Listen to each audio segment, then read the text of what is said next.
Hey everybody, welcome back to the Four Horsemen podcast. I'm Quinn Schaefer, as always joined here with Jeremy Wagner. Hello. And today we're going to be talking about the schools and our points of view on the education system as well as the religion aspect inside of the education system. Not just the quality of it, because the quality is very poor. We're going to be talking about a religion as well and some of the religion in sports. But joining us today is our third member of the Four Horsemen, Caleb Webb. Caleb, how you doing today? I'm doing good. So why don't you start off with telling the people a little bit about yourself, about your upbringing in Christianity, and just, where you came from. Sure. I've been in the church for a long time, since I was a kid. My parents raised me born again Christians. The church is all I've really ever known, and it's been my lifestyle. I didn't really have one of those moments like some Christians have. I didn't. I've always had a passion for the Lord, and it's it's been a long road. I haven't been to church recently. It's been hard not only with my career and path in life, but I've also had some issues with church in the recent past, and but I'm trying to get back into it. And with these two awesome guys I'm with here, I'm gonna hopefully get some outreach and talk to the people who I think need to hear it. And I think this is a better idea for what I've experienced in the past. We had a lot of problems with churches, and it was just they were what my dad used to say. They were like a mile wide and an inch deep. They were always all this show, all this cool music, but there wasn't any like what I like to call thick teaching. There wasn't any depth to what they were teaching the people. Yeah, I So know what you're saying. That's actually what me and Jeremy talked about in the first episode was what we thought about the church, and I actually mentioned the fakeness of people inside of the church and stuff like that. Let's try to stay on today's topic of the schools, but as far as your background, what do you do as far as a career for your job? Let's tell the people what your work environment is like. well, it's pretty much just like Jeremy's here. We manufacturing and plastic, and I've been there for a while, several years now, and it's pretty basic stuff for the most part, and it's just a career that keeps me moving, but hopefully not a place I'll stay for very long. Well, and the best news, you just had a birthday on Thursday, so happy birthday. Yeah, Thank happy you. birthday, buddy. You're Thank getting you very old much. now. You two both got a lot of years on you. I'm the young one here. Shut up. Don't Yeah. worry. You'll get to that quarter of a century mark Not, sometime or another. he's got me by six Eventually. months. We got you by what is it now? About 5 years. Yeah, About Exactly. 5 years. Hey, I'm yeah. 21 in September. I don't want to hear anything. Anyways, let's stay on topic here. So we're going to talk about the education system and the horrible quality, how far behind other countries we are. You know what I mean? So Absolutely. Jeremy, what is your thoughts on the way that the system is going, the way that our education is going? Obviously, it's going downhill. How bad do you think it's really getting? Terrible.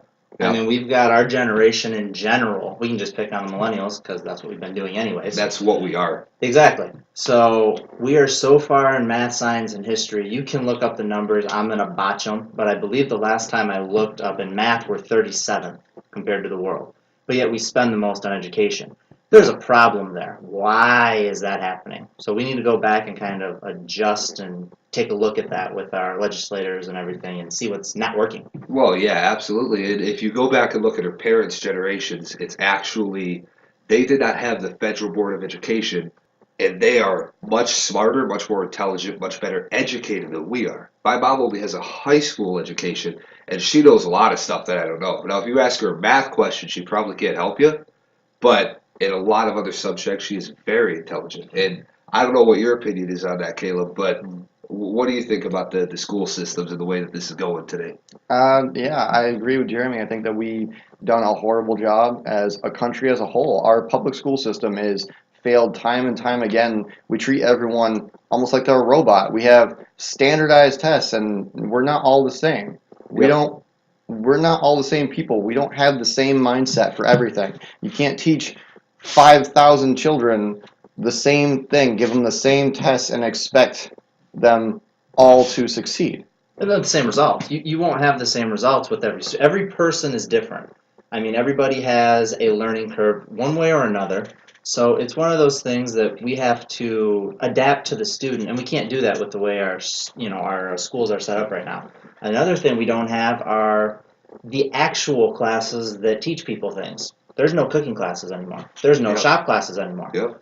Why were those taken out? I mean, our parents' generation, same thing. They had that. Yep. And that's what they had, life lessons that they were taught in schools. We don't have that anymore. Well, I think part of the thing, and actually your brother-in-law Nick just brought this up tonight, that back then, when it was all left up to the states, all the education was all left up to the states were not only participating around the world to try to be the best in education, but they were also participating with each other. Because if you have the best education, the best jobs, the best market, more people are going to move to your state, and the government in the state, which is a business, is going to make more money when you have more people. So if you have better education, it's going to draw families into the state to be able to get that education, and all the states are going to be able to spend a lot more money on it, and the federal government's going to have a lot more money to put elsewhere to help out the states. But there's going to be a much more competitive market, almost like with the insurance, whether it's health insurance, auto insurance, whatever. If there's a competitive market, it'll drive the prices down. Correct. And actually, Caleb, I know I already mentioned I was talking to Nick. He also mentioned a country, and I do not remember the name of the country. I suck remembering stuff. But he said basically what they do is they do a general education just like we do up until around 6th or 7th or 8th grade, something like that. And they'll take an aptitude test. And what that will do is it'll tell them what subjects, what areas in their knowledge they are the best at. And what they will do is they will say, okay, this is your path that you will want to take. This is your best area. If you want to study this, here's a clear path to get there. So by the time they're graduating high school at our high school age, they're already at a university level, basically midway, if not even a little bit farther than what we are in that area. Now, the one downside to it is that if you do get deep, say you're 3 years into this already after you took the test, it's almost too late to turn back and you realize, oh no, I don't like this anymore. I don't like this path. I want to change. Now it becomes very hard to change subjects. You know what I mean? Sure.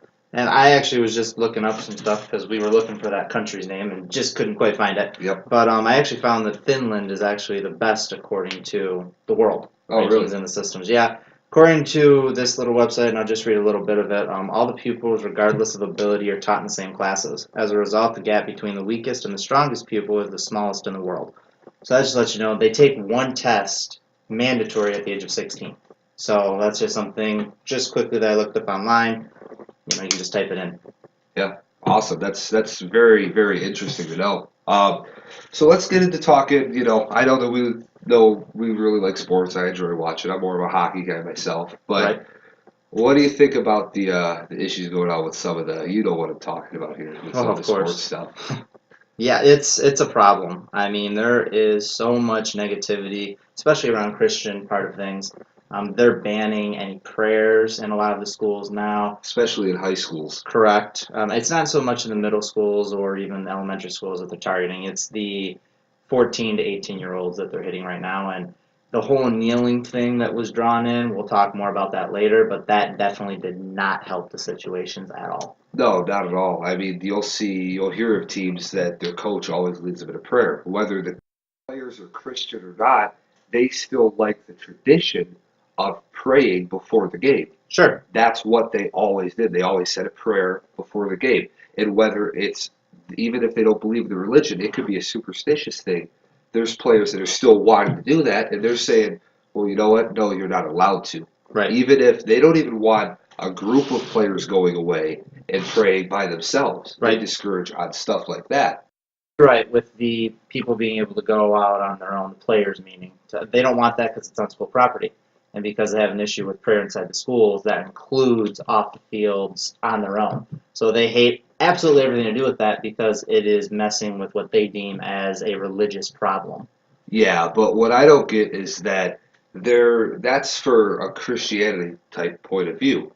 Whereas if you see, I'm not trying to pick on any other religion or anything, Right. but if you see other religions, whether it's Buddhism or Muslim or anything like that, they are teaching their religion in schools. Right. They're teaching some of that in schools and saying, this is what they do, this is how they pray, this is how they do all that stuff. But if you try to say anything about a Christian point of view, they're stopping it right in its tracks. Right. They're not letting anything Right, and go off of it. they've effectively taken the Bible and God out of school almost completely.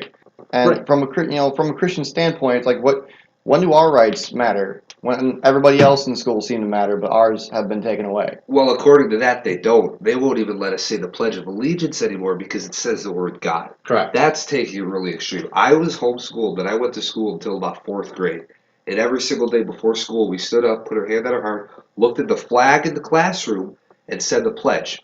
Right. Okay? And they don't do that anymore. No, it's because, again, it has God in it, and they hate everything that God stands for in schools. Everything. It is a completely union-based area, and I do not like the union for that reason, because they literally force you to go a certain way, and being a Christian in that is absolutely not acceptable to them. Yeah, absolutely. And if they're teaching other religions as a historical class, that's the argument for them, they're not teaching the religion, they're teaching about the religion. Correct. So you're still teaching the religion. Right. But if you want to do that, I have no problem with it. If you're going to do every single religion. Right. But from Jewish all the way to whatever you want to do. Right. You know what I mean? But you have to include Christianity. Right. You have to include Catholic, however you would say Yeah, Catholic. You know what I mean? they're Christians according to our terminology of nowadays, and they still are. I'm not saying that they don't believe in Jesus Christ as the Lord and Savior, but there's a lot of different things that the schools don't like about Christianity. Yep. And they don't want to teach on it because it's what our country is founded on. So if they can keep pushing it under a rug, then they don't have to talk about it, so it doesn't have to be a big deal. Yeah, absolutely. But if you're pushing for equality, like some certain people are on the left side, but then you're going to say, all these are good, we got to make all these equal, why are you not talking about this as well? Because if you're trying to make it all equal, you have to talk about every single thing. You have to teach the historical value or the historical facts about every religion. Right. That's why it's nice to see, though, that places like the state of Kentucky, they're bringing back Bible classes, and it looks like West Virginia is finally catching up and doing the same. And it's nice to see that people are actually starting to care again and starting to bring that back, starting to bring God back into the schools. I'm hoping to see them bring back the Pledge of Allegiance. I'm hoping sometime soon. Sure. Yep. Well, for sure. And back to your point, Quinn, about the equality, that's the point, though. They don't want it to be equality. They say they do, but Christianity is not part of their equality. They want to literally cut that out. So I get what you're saying. If we want to be equal, we have to be equal in all aspects. But their point is, if we can cut that completely out, then we don't have to be equal in that. We can just be equal in everything else. Well, yeah, their equality isn't real equality. It's we want you guys to agree with us, and our stuff is equal. Your stuff doesn't matter. Exactly. That's their point of view on it. That's exactly it. I mean, no matter how you look at it, that's the presidential election. That's any of the voting that we do. We only see a very small portion of what's going on, and that's based off of what the TV is reporting. You actually have to dig into way different things and deeper conversations with different media outsourcing just to find out the actual facts. Yeah, absolutely. But if we get back onto the sports topic that we're on, let's jump into the NFL. Okay. The issues of, players kneeling on the field, disrespecting the flag, stuff like that. Caleb, I'm going to pick on you here first because you guys do not know this yet, but his father is actually a chaplain in the military. Very, very smart, very well-educated man. Great guy. So what is your opinion on kneeling during the national anthem, and if there is something else you think they could do for their protest, which is very unclear what they're even protesting, what do you think about that? Well, like you said, it's very unclear. They got one man who started all this kneeling for what he thought was racial, but he did it on the wrong platform. Yes, they did, but here's the statement or the argument that the people on the left are going to make. Their argument is, what platform do you want him to use? Okay? They're going to say, that's the only place that he could make a big statement like that. He didn't have a better place to make this statement, but we don't even know what the statement is. So what's the other platform that he can use?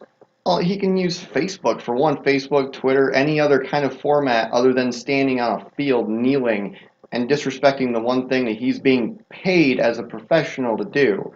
When he stands in that uniform, he represents the team, not himself, not his agendas, but his team. Yeah, but if his team does agree with that agenda, it's hard to... I completely agree with you, but I'm trying to say what the other side would say, because they're going to have that different spin on it. You know what I mean? Yeah, I do. Here's where I'm going to interject on that, because the argument that we can make back is, even if his whole team agrees on it, he is still under a job in ownership. no matter how you look at it, if the owner does not stand by that agreement or that whole political idea, they still have to represent his team. It's not their team, Yeah. it's his team. Yeah. So that's the argument that you come back to. Now, if the owner agrees with it, if the owner says it's okay, that's on him. Yeah, absolutely. But Caleb, I wanted to get your perspective from somebody coming from a military family and the disrespect aspect of it, because that's one thing that a lot of people, especially on the left, do not like to talk about of how disrespectful it is. They think that it's a great, outstanding thing they're doing for equality or Black Lives Matter, whatever kind of agenda they're trying to push. What is the military's perspective on that? Could you give us a little bit of insight as far as that goes? Yeah, sure. There are a lot of people that used to watch the NFL. Now we have military soldiers who won't even watch it anymore. Specifically, I know several personally who now refuse to watch it because they disrespect the flag that they fight and die for. We have men in arms out in other countries fighting and dying to protect our country, and these men are kneeling and completely disrespecting the one thing that's keeping them safe in this country. Absolutely. Yeah, I completely agree with you. And they talk about, privilege and stuff like that. NFL players are some of the most privileged people you could ever see. Any professional athlete, they're getting paid millions of dollars to play a game, Right? and they're going to try to talk about privilege. They have no place to talk about privilege. They're the most privileged people in the world. When you watch literally a person is paid to squirt water in their mouths, they're pretty privileged people. And I mean, I have a huge issue with it as well. The one thing that I will say, and I want your guys' opinion on this, there was a football team, I'm not going to name names right now, because first of all, I don't know if I can. So we're going to leave that out. Good idea. But there was a team that handled their protest in a different way one of the weeks that they did it. What they did is before the national anthem, where the guy said, now please stand for the national anthem, they took a knee beforehand. When the national anthem went on, they all stood up, locked arms, put their hands over their hearts, and that was their protest. They did before the national anthem. What is your takes on that?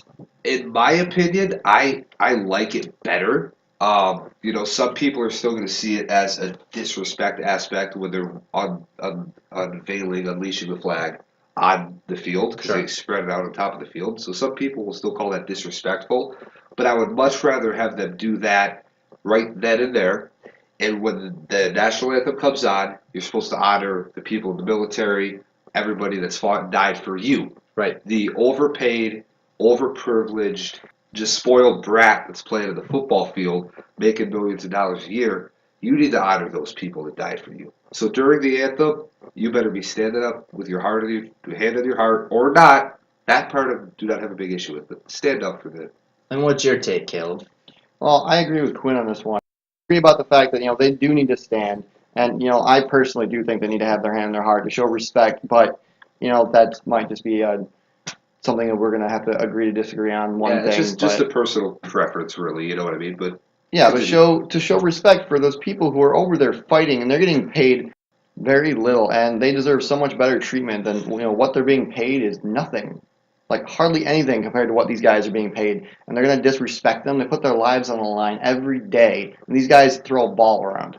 yeah, I think that they need to find a different event, a different platform to try to protest whatever they're trying to protest on. If they're trying to protest something, that's great. If they want to extend their right to free speech, that's awesome. I totally support the First Amendment, obviously, but don't do it in a disrespectful manner to people who are sacrificing their lives for you. Do you guys want to know what they're even protesting? Because I actually do know. Do you know their actual meaning behind it? Yeah, they're protesting the abuse between police officers and black people in that area. Okay, so we can that's get the in problem. onto that topic too. Correct. So, I mean, we might as well just jump into that, you think? Yeah. Now, can you explain to me though why that's the right stage and why that even makes sense? Why is a guy kneeling in front of a flag on a football field equate to an agenda with race? It doesn't. Well, yeah, that's what we just said. That is not the correct platform at all. They should never, in any sort of way, disrespect the flag or the national anthem because of what it stands for. It stands for the military and it stands for the country. And when you disrespect that, you're disrespecting the people that put their lives in the line for you, that take bullets, that get limbs blown off every single day just to protest, apparently, police brutality. Yep. The whole thing is, if he would have went about it on the stage after a game and said, hey, I want to protest this, and I would like to get the owners involved in a day or a game day that we can take a knee or a moment of silence for it, that would have been a completely different ball game, because he could have went in front of the whole NFL and said, I want to protest this, I have an issue with this, and a lot of us have an issue with this. But to say I'm taking a knee because I have a problem with police brutality is not the right way to handle it, especially during the national anthem.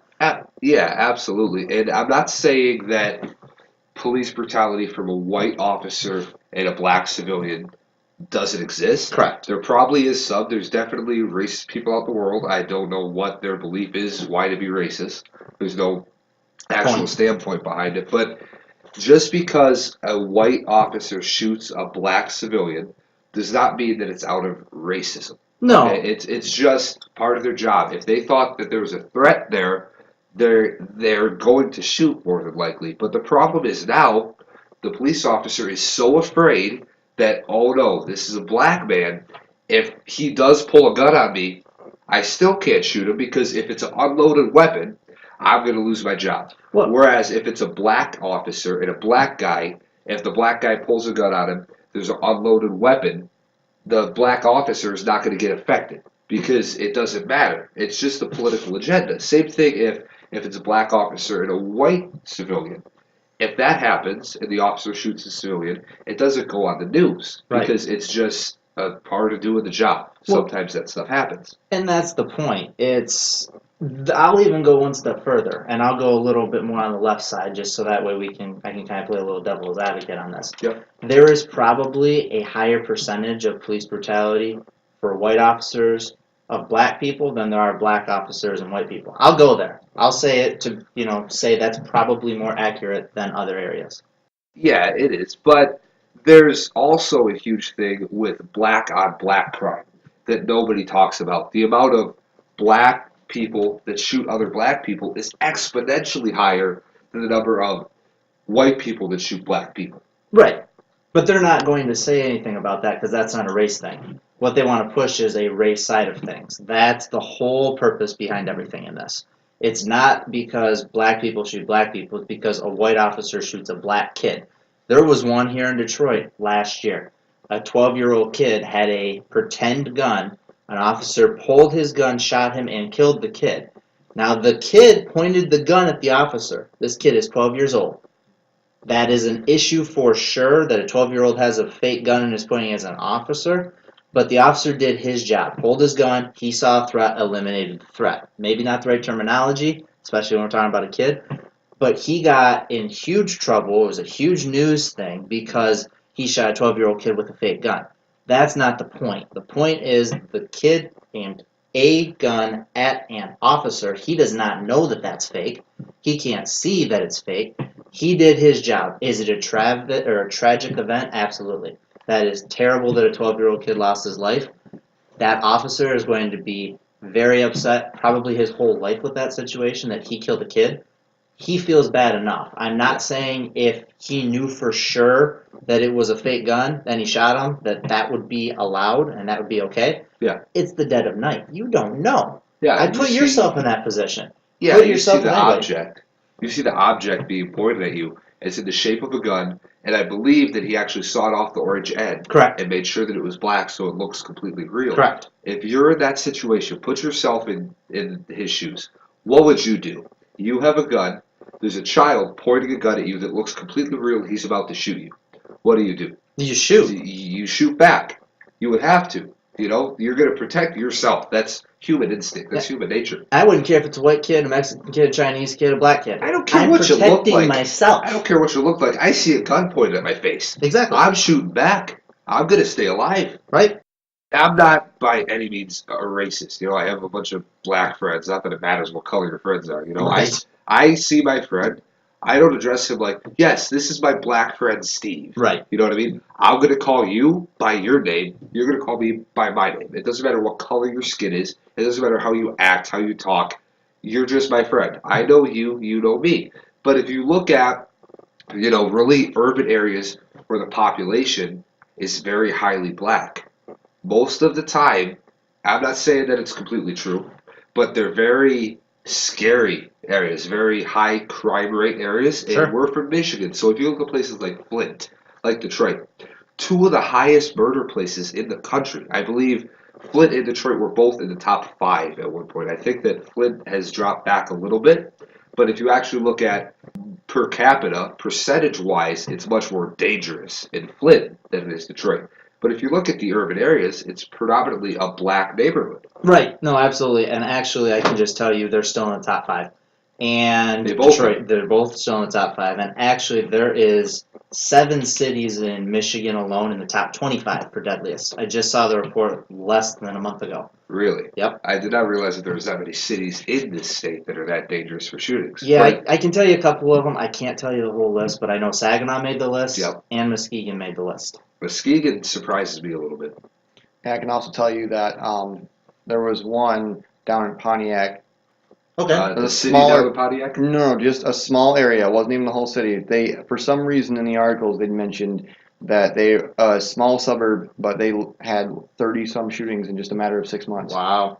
Yeah, that's a ridiculous number. Nobody should be shooting anybody, And then people try to bring up the gun control topic. Exactly. We're not going to get into that today. Not today. That's a multiple podcast discussion. That most could be likely. several parts. But yeah, it's just people try to always spin everything now towards racism and try to point the fingers at other people. Instead of just saying, you know what, this is a problem, but we can't fix it.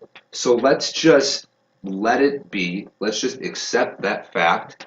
It's their problem. I'm going to focus on myself and not focus on trying to change everybody else's point of view. Right. Well, one thing we should get back on topic is our schools part of things. So, in your guys' opinion, you can ask me the same question. What do we need to do to fix some of the issues? I know that's going to be a loaded question. I'm putting everybody on the spot, including myself. But why don't you guys tell me just one segment that we could fix? So I'm going to ask a quick question. Are we talking about the Christianity or are we talking about our quality of education? You can do both. Okay, I'm going to start off with quality. Okay. I think that the first thing that we need to do is completely disband the Federal Board of Education. Okay. All that has done is caused complete problems. We spend the most money on education than any other country. Yep. And we're ranked in what, the 30s? Yeah. Or the 40s? Yep. And we're one of the biggest countries on the planet? Right. That's completely unacceptable. And it's only gotten that way because of the Federal Board of Education. We spend more and more and more money, and if you look at the track, the more money that we spend, the stupider that we get. We spend more money, we get dumber. We spend more money, we get even dumber. Stop spending money. Let the states take over, and it'll get better. I mean, as far as pinpointing stuff, we could definitely do that, but I'll let you talk a little bit here, Caleb. Well, for me, too, it's more. I agree with what you're saying, too. I agree with every bit of it. But I also think that the classes, too, need to change. Like you were saying, Jeremy, they need to bring back shop class. They need to bring back, home ec. And they need to teach people how to cook, how to make things, how to, and bring back Bible classes again. And that's why I was excited to see, like, places like Kentucky bringing that back. Because what really matters, the Christian aspect leads to a better life in general.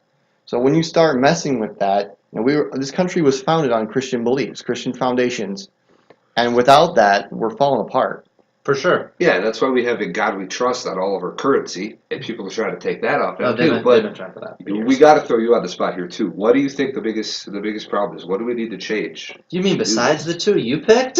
Yeah, you So- got to pick a whole original topic. Okay, fine. That's awesome because you kind of took what I wanted to say. Well, but that's okay. That's my job. Well, of course it is. But no, I would probably say right now, outside of those two areas, you need to bring back in a lot of the Christian point of views with things that are going on. I know you touched on that with some things, Caleb, but there are a lot of areas beforehand that we did with Christianity that's not there. In addition to that, the classes that you talked about need to be smaller, so that way there's actually more individualizing the students. Yeah. We have so many students in each class that they're trying to jam more money for, and they're not learning. That would be one area that definitely they need to shrink the size of the classes, make it more personable, and kind of do their education that way. Yeah, I think so, too. And a lot of the left pushes towards that. They say they want to do that, but they want to go at that angle with the federal government and say we need to make them spend more money on this. Right. But they've already tried that, and that money doesn't go there. They don't end up doing anything. We got to get rid of that, put it back to the states, and let them put out the money accordingly. Because in the states, they all want to be the best state. They all want to compete with each other. So they're going to end up having a lot more competition within the United States itself to cause a much better educational environment for anybody going to school. No, that's true. Right, and I'm not a big fan of sports, but even in sports, they teach you competition breeds success. And if you have competition between schools and between communities, you'll see an uprising in the knowledge and how successful that they are. Yeah, and there also has to be a competition between teachers themselves, And one thing that comes up, we'll get back to the competition between teachers, and we'll talk a little bit more about that. One thing I want to bring up really quick is the payment thing that people say that teachers are underpaid. Okay, granted, there are probably some that are underpaid, but they look at teaching as a year-round job. It's not. It's in no way, shape, or form a year-round job. You're working for 8 to 9 months out of the year. So if you're making $50,000, let's say, for 9 months, you're averaging a lot more than $50,000 for the year. Okay? If you get another job during the summer instead of taking summers off, like a lot of teachers do, you're going to end up making a lot more money a year. You got to understand, when we were kids, we only went to school and we got 3 months off during the summer, plus long breaks throughout the year. You get spring break, Christmas break, all this other stuff. Though teachers are getting the same breaks. Of course, they're coming up with a little bit of curriculum and stuff during the breaks, but not a lot. All that stuff is done during the week. So imagine if on your guys' jobs in the shop, you only worked on the days that you went to school. You did not work all summer long. You got 2.5 weeks off for Christmas. You got 2 weeks off for spring break just because. You know what I mean? If you really factor in all the time that they take off and the amount of money that they make, they're getting compensated very well for their job. Because after all the time off, you're really getting about 4 months of the year completely off, no work, no nothing, and you're still making more than $50,000 a year in some cases. Even if you're making 40, 45, it's still a good amount of money for 8 months of work. Well, I can see your point on that for sure, but let me play not devil's advocate, but a different version of it. It's your opinion. Your point of Correct. view. Now, and again, I'm not attacking anything, but I'll pick refereeing because I know that's what you're doing. So let's say everything happens just the way you want it. You want to be a hockey ref. You want to be in the NHL. Yeah. You're working, what, 9, 10 months? Absolutely, you are, but there's also a lot of off-season training. You have to be, if you actually look at NHL refs, just a little bit of background, they are in insanely good shape. Once you get older, usually they're not as good a shape, but they're just still there, just because they're that good. But you're training all summer, you're dieting extremely heavy to get to this target in shape goal to be able to get into the next season. Because they have a guy, his entire job in the NHL is to keep track of the referees' physical fitness. And if they're not in shape, they get sent home. Okay, now here's my one. Now let's move that around. Yep. What is the average pay of an NHL ref? And you don't Of have an to tell me NHL exact, referee. but Okay. something. So the one thing is that unless you're in the NHL, nobody really knows how they make. Okay. The estimated starting for a referee, the guy that wears the orange bands, is around, from what we know, what guys that have talked to know, probably around $150. $150? Yeah, Man, that's you're not not a making whole lot. much, man. About $150,000 your first full-time season, but it takes about 3 years of part-time to get full-time. After that, you go up. I know that the highest paid referee made about $400 and just south of $50,000 his final season. That was in year 20-something. But to get there, you got to pay your dues. Like what I'm doing right now, I'm going to make less than $10,000 a year reffing hockey. Much less than that for about 10 years because you don't even make it to the job until you're about 30. Right. Now, the only reason I'm bringing that up, now you are, you're working towards that, that's great, and you see a great career opportunity and you love what you do. Teachers are in the same ballpark. They love what they do when they Yep. start. But here's where my argument will come in. They spend 4 to 8 years in school to make less than 50 grand. My argument will come in, and I get the understanding of they're out 4 months of the year. It's not bad pay. But that's what you have to look forward to. You see way more dollar signs where you're at, and that's not your motivation. I understand that. But making money's not theirs either. But if they're not being paid enough to really pay their bills, everything keeps going up. they're not making enough for what they're doing, in my opinion. Yeah, and I mean, it depends on how much schooling you go to. I mean, you don't have to get a master's degree to be a teacher in a high school. No, you don't. You can teach in a high school with, I think it's in certain subjects, no education. Nope, you have to have Very, it. if you do a PE, you don't have to have, if you have an extensive background or if you have a military background, they will let you be a PE teacher, for example. But if you're doing subjects, I think you can get into certain subjects with a 2-year college degree. Um, if you're doing cooking or anything like that, which isn't there anymore, but Right. should be. But yeah, most of them only have to have a 4-year degree all the way through high school. The only reason, in my opinion, as a teacher, that you would need to get a master's degree, and I'm not in that field, so I cannot speak for them, Right. is to get into college. You're going to be a college professor, then you're going to get your master's, maybe even your doctorate. Right. But you're going to make a lot of money in college, whereas in high school stuff, if you're making $50,000 a year, that's not bad, especially considering that it's all tax money. Just like my backup for my career is to be in the FBI. Sure. You have to start off as a police officer. It's all tax dollars getting paid. We're not senators. We're not making a stupid amount of money. Sure. But those are the people that will come to your home if somebody's shooting at you and risk taking a bullet to save your life. Right. They're only making $40,000 a year, Sure. and they're working all year long. Yep. So what's the argument there? Oh, I agree. They need more money by far. I believe our first responders, I believe our firemen, I believe our police officers all need more money as well. But my argument still stands. I believe the teachers are underpaid for what they do. I mean, they deal with the kids the entire day, which granted, that's their job. But kids are not easy to handle. I know I wasn't as a kid. I can't vote for you guys or talk to you guys, but I was not the easiest kid, Yeah. and my mom taught me.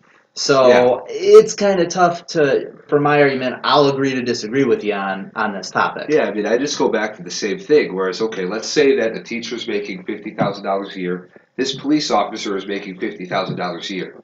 If you want to map it out, the police officer is working 40 hours a week, every single week of the year. He has to work on Christmas Eve, Christmas Day, New Year's Day, Thanksgiving. Every single holiday, you still see police officers out on the road. Sure. They don't get holidays off. Sure. They still have to work, and they're working 40 hours a week, 365 days a year. Yep. Whereas teachers, they get all the holidays off, and they get 3 months off over the summer. So if they're making the same amount of money, the teacher is working a 1/4 less time than the police officer. Sure. So really, the teacher is getting much more well compensated for that. They are, and like I said, I'll go back to my original point. Police officers should make more than a teacher. They're risking their lives. Military members should make way more than police officers. And They're they make, risking over the country. Caleb, I'll need your opinion. They make less than police officers, I believe, don't they? Or at least the same. If it's not less, it's very close. Even through, I just actually looked into this. My dad's in the military. He makes fairly good money, but he has a master's degree and he's been in for a while. When you first go into boot camp, you'll be making roughly $1,500 a month, which equates to Which is nothing. Yeah, it's you're really nothing. not making that much for putting your life on the line. You're making $36,000 a year. Right, and that's what I'm saying. I do not argue the fact that our police officers, our people in general. And I should was be. way off on that math, by the way. It's $18,000 a year. I doubled it. I know. You're good. But that's just my point. They are grossly underpaid. No question they should make way more than a teacher. I'm not arguing that. Police officers should make $100,000 plus a year, but teachers are underpaid for what they're doing. See, I think The it'd be problem- fair Go to ahead. give. Go ahead.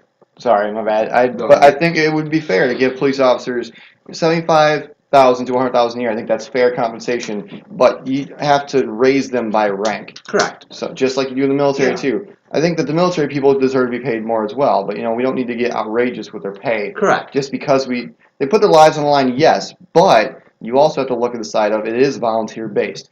We're not forcing anyone. No. They have not been required to join, so Correct. they are Yeah. choosing to put their life on the line. Correct.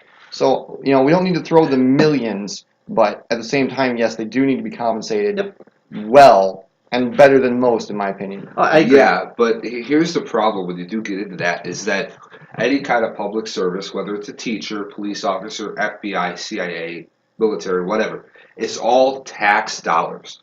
So if we raise the pay of police officers, everybody in the military, all the teachers, to let's say starting pay of $70,000 a year, all the government's money is gone because there's so many military members, so many police officers, so many teachers that you cannot keep up with that. Now, granted, all the high up people in the government do not need to be making as much money as they do, but when you have that much income, you have to push to that large of a majority of people, you're really going to just run out of money. Yeah, now, but I can kind of argue that point a little bit. I just found out myself recently that the military is actually struggling to keep their members. There's not quite as many as there used to be, not anywhere near. I found out the military recruiting for this year alone is what their goal is 80,000 soldiers for recruitment, and by the end of April, they only had 20. They're way below capita right now, and they really need people. Didn't Yeah, know so that. they're going to miss it by about a quarter. Yeah, and so the amount of money that would go to them is so much less, at least right now. They are Yeah. lacking soldiers, they are lacking the men, and they really need people to step up and do that. Well, Let's say that they're lacking the individuals because there's a lot of very talented women in the military, including, I believe, your dad's bodyguard is actually female, isn't she? Yes. Yeah. So, doesn't matter. They just need more people. And that's fine if they do have extra money. And they should make more regardless. I'm not saying that. I'm saying that, let's say that they even hit their goal, they should still make more. But they cannot pay their military members based on how many are in. They have to pay them based on rank, based on experience, all of that stuff, no matter how many people they have. I'm just saying that when you get to that, I don't really want to use the word extreme number, but it almost is. When you're at $75,000 per person with how many people there are, Right. that's a big number. If you're on freaking a SEAL team and you went through the crap they had to go through, yeah, you definitely deserve $75,000 a year. Easily. Well, here's the thing. I agree with that. And if you look at most jobs, let's pick again reffing. You don't make $150,000 your first year in the NHL. You just said you work part time first 3 years. I'm in manufacturing. I didn't start making what I'm making when I started. I'm not saying to start that a teacher, police officer, fireman should make $75,000. They have to go through just like we do. They have to prove themselves out. They have to learn the job. They have to do what they're supposed to do correctly, and then they should be paid more. That's my opinion and views on it. They have to work just as hard as we do in our fields. We're working hard to try to create wealth for ourselves in the same way they should have to. Yeah, absolutely. But again, it goes back to how many trillions of dollars in debt we are. And if you do get into that large aspect, I absolutely want to pay these guys more, And if we take away the Federal Board of Education, get rid of that. Let the states handle that. Keep everything else the same. It'll be great. And then put that money towards paying our teachers more, towards paying our military more, our police officers much more than they already get. You're going to get that money without going further than that. Well, exactly. But if you just pay them more, you're going to run into a huge money issue that we already have a large problem with. No, you're right. We have to figure out a way that it have to be budgeted in. There's nothing. You have to take something away or take money away from something to budget that in. But the bottom line is, people have been discussing this for years and they haven't done anything about it. It's time that they do something about it. Well, they've been discussing a lot of stuff for years and never happened. They've been discussing tax cuts for a long time. I mean, well, since Trump's been in office, Obama wanted to raise taxes. Right. We finally got rid of that. Now we actually have lower taxes. Correct. But let's not get into that either.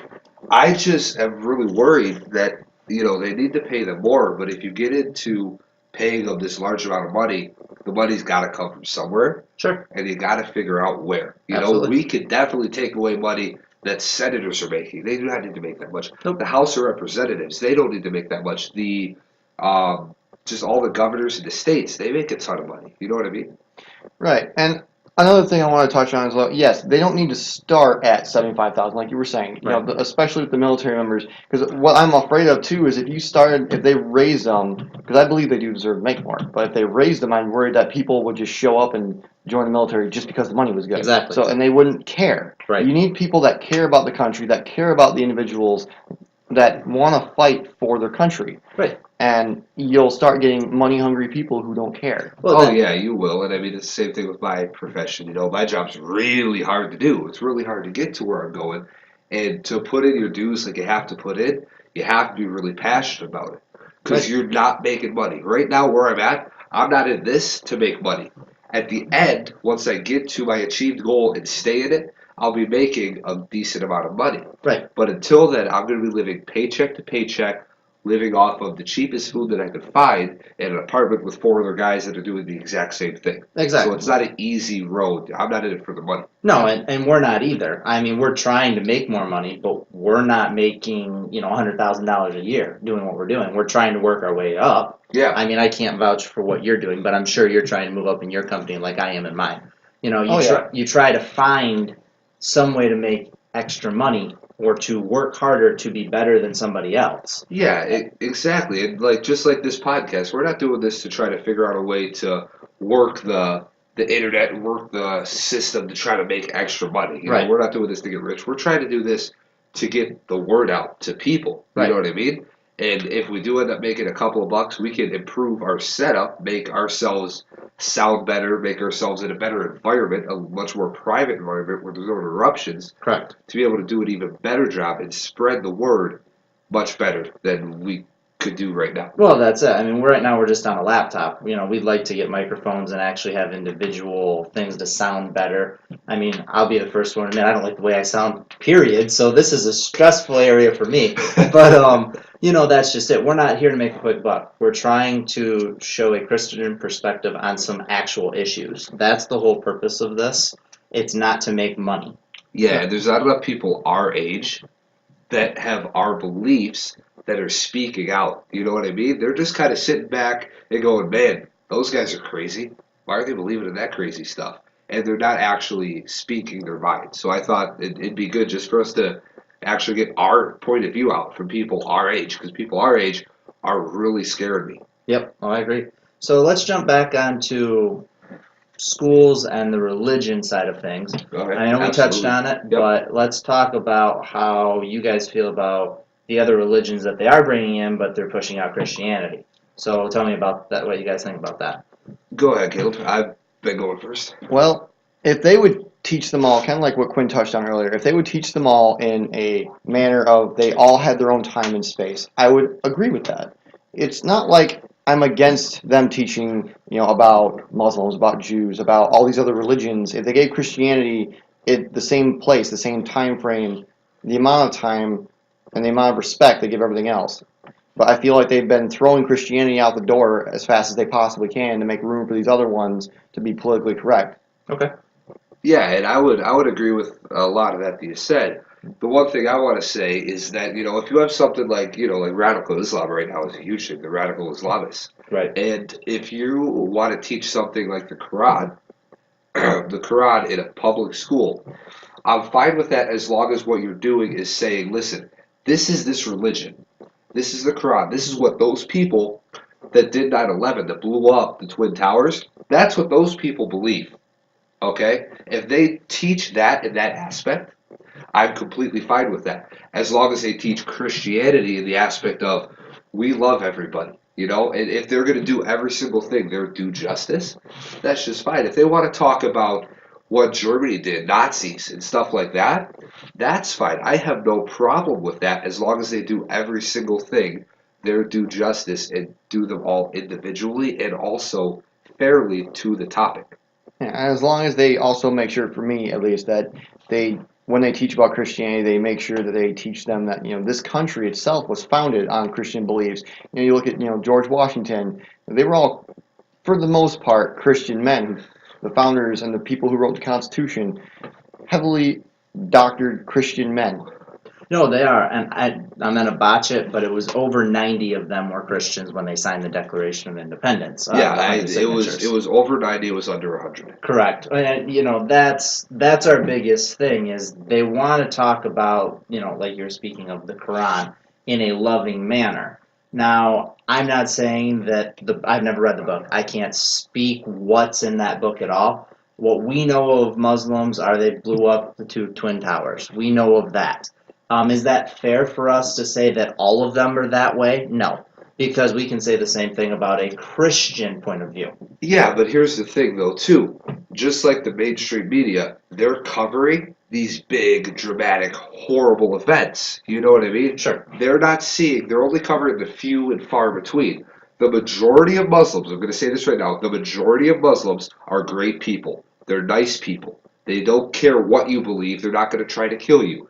There's the few extremists on the far side then that's what they're trying to do. Those are the terrorists. Those are the ones that are reading the Quran and saying, okay, we have to kill all of the infidels, right? Those are the crazy ones. The majority of them are good. If you look at Dearborn, Michigan, I just want to get at this really quick. I know you got Yeah, something go to for it. interject, Jeremy. It has the highest Muslim population in America. Yep. I've worked in Dearborn.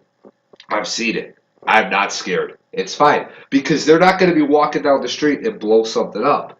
Those people hate their country. They hate the same people that we hate because they're killing their family. They got out. They're in America. Their families over there dying from the radical terrorists that are killing them. So they're trying to fight the same battle that we are. Yeah, no, I understand what you're saying.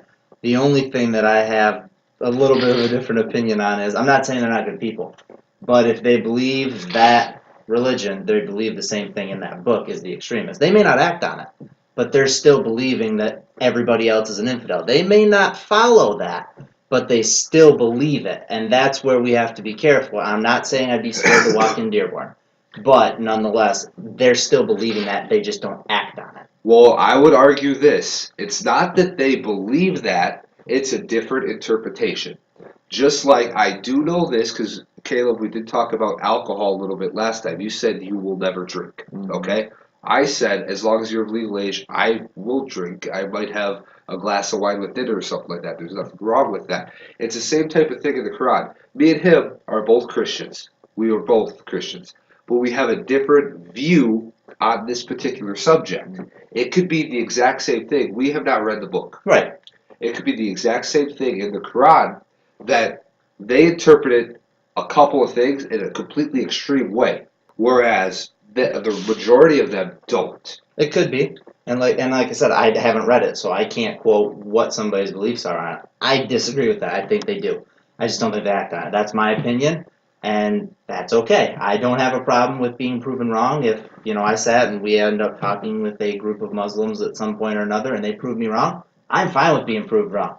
Right now, that's the view of it, and we've been raised that way, though.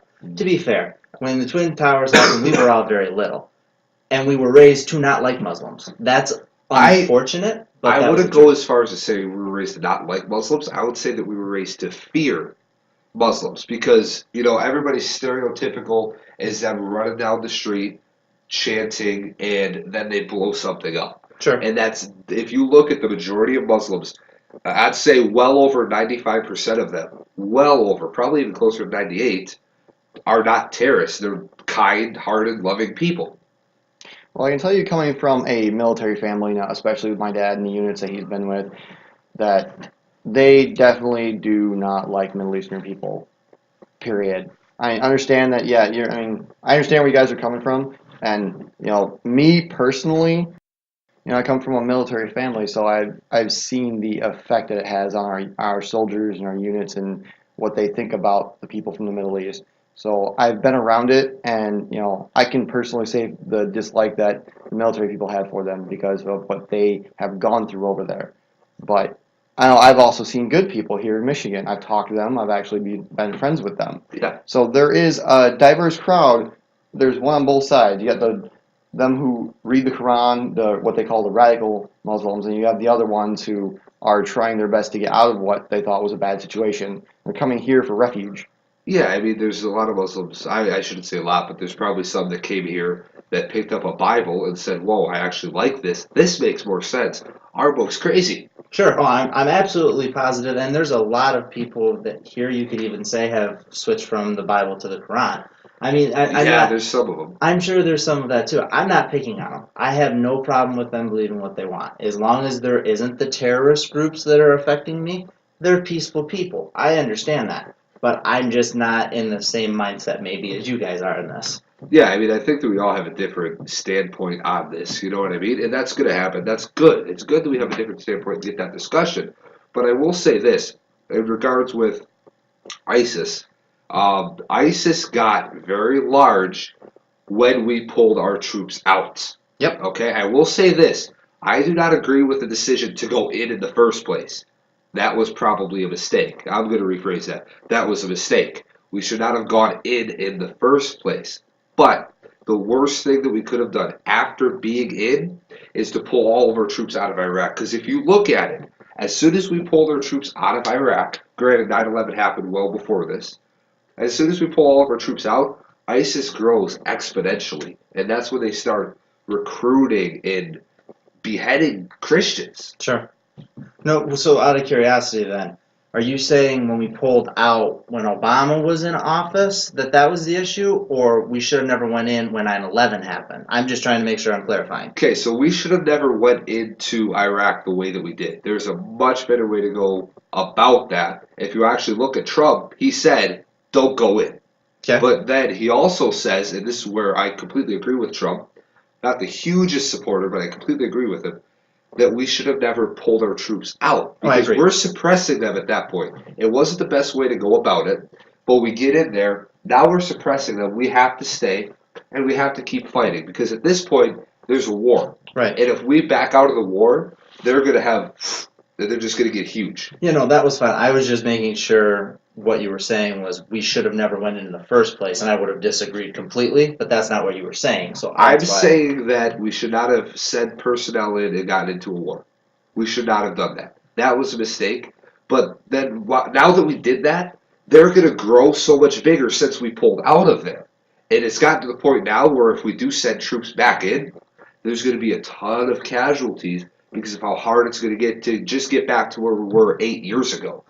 You know, or not even 8 years ago. We pulled Right. the troops out, what, 4-ish years ago, something like that? Yeah, I'm not sure when they pulled them out, but it was something around. I know Obama took them out when he was in office. He has been out of office for a year, so somewhere in his second term, so 3 to 4 years. I think it was right at the beginning. Yeah, it could have very well been. I personally, what would you do, I guess I'd ask. If you were, because when this happened in 2001, I believe, Yeah. what would you have done if you were Bush? Because you just got bombed. I mean, Oh, New York just yeah. happened. So Yeah. what's your opinion on Absolutely, but you got to remember, Iraq is our ally. We're allies with Iraq. So if we can get the government to step in and help us, we can help their government, and they can take care of the problem without us having to go in.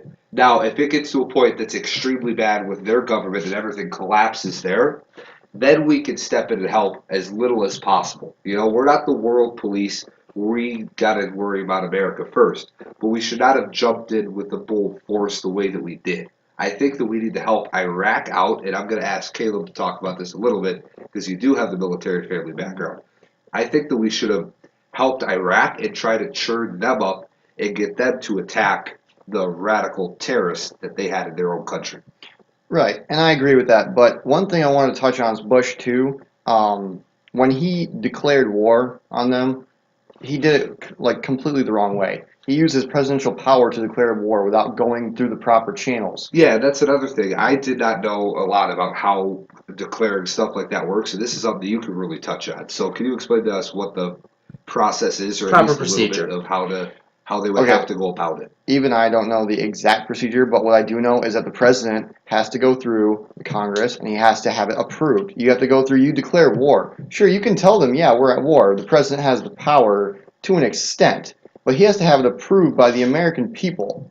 And he didn't have that. He basically just said, hey, we're going to war and I don't care what you guys have to say. I'm signing this document, I'm using my power, we're at war. Yeah, no, I agree. You went with it the wrong way. I do think you had to send them in because Iraq was not stable at that point in time. I will fully support they were not a stable country. They were being taken over. No, Now, they weren't. I believe they were. So I do not believe that their No, area was stable at all. I don't think that it was stable, but I don't think that sending in full throttle and trying to take over the country almost, if we did want to do it, if we did want to send in troops like that, why do we send in this little tiny army thing and like, this is good, we can handle them? If we're going to send in our troops like that, in that manner, executive power, we're doing this. Do it.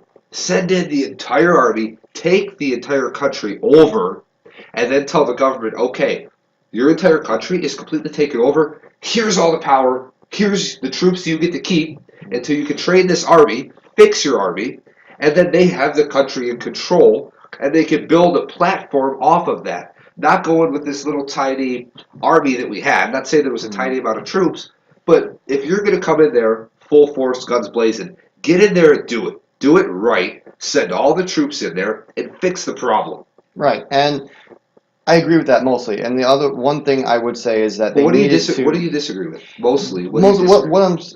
I'm okay. So basically, what you're saying is go in hardcore and then just say here you go and then leave. No, no, no. What I'm saying is we're going to go in guns blazing, just take out everything that we need to take out. Send in 50,000 troops, 200,000, whatever we got to send in to get rid of it, get Right. rid of the problem. And then what we'll do is we'll tell the Iraqi government, okay, your government's broken. We're going to send you some government officials to help you rebuild. You get to keep X amount of military here of ours. We're in control of them. And you got to try to build your military back up, make it solid, and then create a well-oiled, more free, but a well-made country. We're not going to take it over and then leave. We're going to take over the stuff that we need to, and then we're going to go to their government and say, all right, here you go. This is your time to rebuild. Rebuild your country. Fix everything, and then we can eventually completely back out. All of our military, all of our personnel, everything. Okay, so that's what I was looking for because I'm worried that we would just go in and be like, all right, we've taken out the problem. Now we're just going to leave and go home. Now it's all yours. And I'm all for the idea of we need to stay there and train people and make sure they have a well-funded and well-educated government built up before we leave. Yeah. And train soldiers. Leave some of our soldiers there to train them tactically and to make sure they have what they need to stay stabilized. Yeah, but you go in with this amount of troops that is not going to take care of the entire problem. You're never going to take care of the entire problem. You can wipe them out so small that they cannot do anything. But we go in with this amount of troops that's not a large enough amount to be able to really make this huge difference, okay? And then what we do, we're in the middle of this war. We're not sending over more people to just wipe them out. We just keep on, if we do lose a few soldiers, which sucks. It's a horrible thing. We just send over a few more. Don't send over a few more. Send over 10 times that. And then if it doesn't work, send over 10 times that number again until we finish this. End it, and then get done. But no, what do? We send in our little number of troops, keep it there, keep on stewing, keep on going, pull them all out. Within a year, everybody's gone. Not quite everybody, but the majority of everything that we had is gone. And now we're fighting just to get back to the horrible position that we were at 5 years ago. Right. You also got to remember, though, it's not as simple as just sending people in because, like I've been touched on before, the military, their pay goes up exponentially. I don't mean by a little bit, I mean by a lot. When they send people overseas, they get all kinds of pay, hazard pay and combat pay. You get all this money that has to go to each soldier individually. Hundreds of thousands, millions of dollars being spent every time. Yeah, absolutely. Absolutely. It's going to be an expensive thing, but here's the thing. Think of it this way, a one-time payment. Let's put it this way. You just recently got a new car, okay? You were talking about maybe finance and doing something like that. So let's say, for example, you go to finance a car. It costs $10,000. You pay $300 a month. By the end of that, you're going to end up paying $12,000 for a $10,000 car. Or you come up with cash, $10,000 on the table, you're done. That's the concept I would have with going over to Iraq. Spend a bunch of money, get it right away, get it done, get it over with. We don't have to do it anymore. Well, we're forgetting one of the major issues, though, as well, We may have. because we're not the only country that's in Iraq. And the problem with it is you can't wipe out a whole country without going to the UN. Now, the UN is going to tell you can't do that because you can't take over the whole country. So that's where you've got Russia and China against us on that. So you have to be very cautious on how to play your game. Well, here's the thing, though. We're not taking over the country. We are eliminating their problem for them. Right. That's how I would have. That's what we're doing. We're saying, okay, listen, your country's run rampant. Let us come in. Let us run your country for a little while. Let us send in a ton of our military troops. We will fix everything. We will fix everything. We will eliminate all of the problems that you have. And then we'll come back and say, okay, the problems are gone. Let's rebuild your infrastructure, fix it. We're not going to pay for all their infrastructure, but we will help them, guide them in the right direction to fix this problem, and then we're gone. Yeah, we're there and we're out. It might not be exactly, just snap your fingers Right. and we're done. It's going to take a little while. but we would not be in the situation that we are now. We're doing it. We handled it wrong. There's no ifs, ands, or buts about that. But like I said, you can't do that. The UN will not allow it. They're Right. not going to let you do that. So he can't, as a president, I don't care if you're the whole Senate and the whole House, you wouldn't be able to get away with that because the UN will shut you down. Well, he You would do can't do the it. exact same thing that he did, just send over more troops. Yeah, they won't let you. That's what I'm saying. Like, the UN is going to suppress what you can do because Iraq is still a country. They still have their own laws, their own rules, their own things. The UN will step in. Russia and China will step in and say, whoa, whoa, whoa, whoa, whoa, you're messing with something you can't.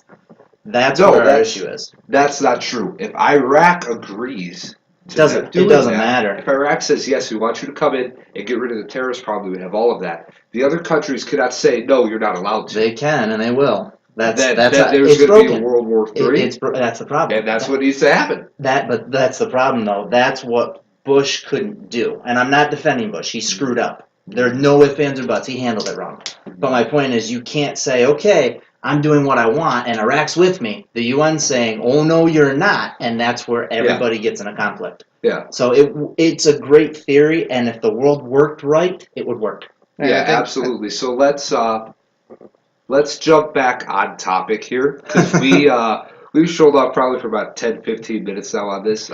Let's get back to the school system. Let's get back to what we're here to talk about today. So let's talk on something that we haven't really talked about is prayer inside of the school itself. Absolutely. Okay, because we talked about prayer on a sports field. We did not get to talk about it whether it's in the classroom, in the hallway, whatever. Right. So what are your thoughts on any religion, whether you're Muslim, Christian, anything, Jewish even? Right. What are your thoughts on praying in the school? Whether it's if you want to say a prayer before class by yourself, if there's a group of people praying, and 2 people praying, 7 people praying, 1 person praying by themselves. What is your opinion on that? Or if 3 people want to pray and nobody else does, what would be your take on that? Allow it. Yeah. There's no problem with allowing you to express your religion. Yeah. We're a freedom of religion country. You Yep. can believe what you want. That's what makes it great. But they're taking it out because of Christianity. That's their purpose for it. They're not taking out the Muslim prayer. They're still doing that because they're taking away their religious rights. Well, I don't know if we can say that they're letting them pray. I don't know of any cases where they've actually had a Muslim, because they do a whole. Right. I don't know what it's called, so I'm not going to try to say it, but they do a whole thing during their prayer. They don't just stop, and as Christians, we stop. We have a conversation right there with God. Yeah, they sit on a mat and they kneel down and they look towards the sun and they pray. At certain times. That's why I'm with you. I'm not 100% sure if they're allowing that or if it's if you're a Muslim and you're allowed to do that in schools. Yeah. But they have certain time periods that they have to pray. So I don't know necessarily if they're allowing that, but if they're not, they're technically taking away their religious rights. Yeah, which I don't agree with either. No. But the problem that I have is that, let's just get this straight. As Christians, it is not our job to force our religion on the people. That's not what we're here to do. Nope. We all have the freedom that God gave us to do and believe whatever we want to do, which is an amazing thing. We believe in Christianity. That is Correct. what we believe in. So it's not our job in school to force our religion onto these people. No. So if there's a Christian who's saying, I'm going to pray out loud and everybody's going to sit still, be quiet, and listen to it and participate. That's wrong. You cannot do that. Now, if you're the only one that wants to pray and you go sit in the corner and you pray for, a few minutes, nothing wrong with that. They should not be making you stop that, just like if a Muslim or somebody who's Jewish does all that kind of thing. Well, no, and I agree. As Christians, we pray before every meal. At lunch, people pray. That's what they do.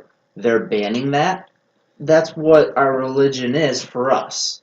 We pray before every meal. I'm sure a lot of, different religions do. I don't know a ton about other religions and their, praying cycles. Yeah. But we pray before every meal. They're not allowing us to do that. That's an issue. Yeah, I mean, you could say the same thing, too, if you're talking about differences in opinion or interpretation of Scripture. We all probably pray in different ways. Sure. You know what I mean? I always was raised up in what I believe, because I don't want to believe what my parents believe. I want to be able to make my own decision based off of what I know. So I'm Sure. sure that me and my parents have different beliefs as well. But when I was taught that praying is just a conversation between you and God. It doesn't matter what you're doing, where you're at, or how you do it. You can stop and talk to Him. I don't have to close my eyes, fold my hands, and put my head down Right. and pray. You Try know what I doing that mean? while you're And driving. that's the stereotypical, yeah, that's the stereotypical prayer. Correct. So if I want to sit in the lunchroom and I'm eating and I just want to say, God, thank you so much for this food and everything, and just whatever I Sure. want to say, and I can scoop a bite of food right in my mouth right away, chew that bite, and then continue to pray. Yeah, you can. There's no way particularly that you have to you got to bow your head, Nope. fold your hands, put your you know what I mean, all that stuff. No, that's literally a Catholic thing. That's what that is. I mean, it was brought from the Catholics to do that. Bow your head, fold your hands, blah blah blah blah blah. Yeah, and That doesn't we mean as we have to. Christians have adopted a lot of that, which Correct. there's nothing wrong No, with it. not at all. No, and that's just it. I agree with you. You don't have to be not eating and finishing your prayer. If you want to pray while you eat, that's fine. That's your right to do so. I mean, you believe what you believe. I do bow my head. That's the way I've done it. I fold my hands, I bow my head. That's me personally. There's nothing wrong with however anybody wants to do it. And I would have a problem if they didn't let a Muslim do it. If they Oh, wanted to pray yeah. for a Buddhist to do it, I'd have a problem with that. They have a right to pray to the God they believe. That is their choice. That is free will. Exactly. If you're going to stop somebody from believing in their beliefs, if you're going to stop an atheist from practicing atheism or from doing something in that aspect, that's wrong. Right. I'm not saying that I support anything that they're doing Correct. whatsoever, but they still cannot be doing that. And Correct. when I pray, I don't before meals, I don't fold my hands and bow my head and stuff. I'll kind of sit there and I'll just kind of talk in my head because I don't want to interrupt people around me. Sure. And I'm going to talk to God and I'm going to thank Him for everything and I'm going to pray before my meal. But I'm going to usually sit there and sometimes I'll even eat a few bites and continue my prayer. If my prayer is going for quite a while, Right. if it's a longer prayer, I'm going to keep on talking to Him. I'm just going to keep on eating while I do it. I don't know. What's your thoughts on that? Well, I struggle sometimes with my prayer, but one thing I do want to say is that I think that people pray when they put it on a scale, basically. So if you're struggling, when you're at bottom end, you pray and I hear people say this well, the least I can do is pray, or I guess all I can do is pray for you. I'm like, that's one of the first things you should be doing. Right. That's Yeah. like priority one, not the last thing. Prayer is more powerful than people think. Well, yeah, but here's the thing, too. People, when they pray, they always ask God for stuff, which by all means you're supposed to do. But people will pray, man, God, I really need help with this test coming up. Or, man, I really need help finding a job. Or, me and my wife, girlfriend, fiance, whatever you're doing, we're really struggling with this thing. Can you help us? He's always going to come and help you. But you have to thank Him just as much, 10 times more than you ask Him for stuff. People don't ever pray and just say, God, thank you so much for letting me wake up this morning. Sure. Thank you so much for the beautiful sunset that we just saw tonight before we started taping this. Correct. It's a thing that people just don't do, and you have to thank Him as well as ask Him. Well, that's because we get caught up. We get caught up in our needs, our wants, our problems. Yeah. And that's why, as Christians or anything, we fall short. I mean, God wants to be praised 24 hours a day, 7 days a week. We don't do that. We can't pray enough in God's eyes. So, ask and thou shalt receive is definitely something that is said in the Bible. Yeah. But to thank God is not done nearly enough. I agree with that 100%. Yeah, not we at take all. for granted everything that we have too. Oh, absolutely. Especially our millennial age, we take everything for granted. The houses that we live in, the phones that we use to talk to, the Yeah. food that we eat, everything in our life we take for granted. Yeah, we do 100%. And I fall guilty of it every single time. If I fall into a tight spot, if I'm in trouble, I'm praying. You know what I mean? I'm going to pray, oh man, please help me get out of this. Please, I got to find a way to fix this problem or to get out of this situation or whatever I'm doing. But if I'm having a great day, say that, it's been an awesome day, I played some golf, got a good night's sleep, and I went to a concert that night and came home happy. I don't say, man, thanks for letting this band come around so I can go see this concert. I'm not praying, thanking Him for going to a concert, or if I hit a nice shot in golf, I'm not praying saying thank you. Right. But as soon as I get in trouble, that's when it kicks in, and that's something that I've really over the past few months really been focusing on is not just praying when I need something, but really praying, whenever something happens, especially when it's positive, thanking Him for it. Sure, no, absolutely. And it's going to sound crazy, but there was a clip on Facebook of Dr. Phil. And it had a girl on there that's 16 to 18 at most. And she went on Dr. Phil because she was furious that her mom cut her allowance. Want to take a stab at what her allowance was? I'm going to say spoiled rich kid. Okay. So is it a weekly allowance? I'm assuming because that's what an allowance is. Correct. I'm going to say $500. You got to guess? $1,500 a week. And she got it cut by $300 and had a fit because she needs that to cook and to make her life manageable. Now, I'm not saying that to pick on the young lady. That's not my point. But to go to your point of entitlement and to take for granted what we have, she's complaining about $300 a week. I don't make that a week, period. My bills don't get covered some weeks because of I don't make enough. That would cover them almost twice times what I pay. So exactly to your point, it's taken for granted, and we don't pray enough for the gifts that we do have in our life. 100%. You're absolutely right. I fall guilty of it. I'm sure you all fall guilty of it. We all do. So 100% agree with that. Prayer in school, same thing. They don't allow it because it's a connection. I feel like they want to control the situation, and it's an outside connection. I kind of get what you're saying there, but I think it's more of a political agenda. Could be. So what they're doing is they're trying to get rid of God because they think, oh, that's something stupid that we don't need to do, right? Sure. They probably never even heard of it. So their whole goal, and especially the liberal mentality, is that if you do not agree with me, you are a racist, you're a sexist, you're a homophobe, and that's just how they think. So if you have a different religion point of view, they're going to say, oh, no, no, no, no. You cannot believe in that. That's wrong. You have to just not believe in anything. Almost like they want you to be an atheist. But they don't want you to be an atheist because that's believing in something. So now you can't do that. You just got to kind of float around and live life and do whatever.